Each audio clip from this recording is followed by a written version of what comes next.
দুই ধরনের লোককে কুরবানি গোশত দেওয়া নিষেধ, আল্লাহ রাসূল না কইরে গেছে। কোন দুই ধরনের লোককে গোশত দেওয়ার জন্য না কইরে গেছে আমি এই বিষয় নিয়ে কথা বলবো। ভিডিওটা দেখবেন, কমেন্ট করে দেবেন, শেয়ার করবেন। নাম্বার 1, কসাই। কসাইকে ভুলেও গরুর গোশত দেওয়া যাবে না, কুরবানি গরুর গোশত দেওয়া যাবে না, দিলেই আপনার কুরবানি কবুল হবে না। এটা কিতাবে লেখা আছে। আল্লাহ রাসূলের কথা সাহাবীদেরকে নিয়ে যখন একসাথে বসে আলোচনা করছে তখন এই কথা তারা বলছে, আমার নবী বলছে।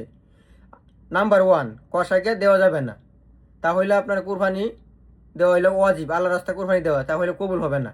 নাম্বার 2, মসজিদের ইমাম সাহেব। মসজিদের ইমাম সাহেবকে ভুল করেও কুরবানি গরু গোশত দেওয়া যাবে না। এটা আমার আল্লাহ রাসূলের কথা, আমার বিশ্ব নবীর কথা।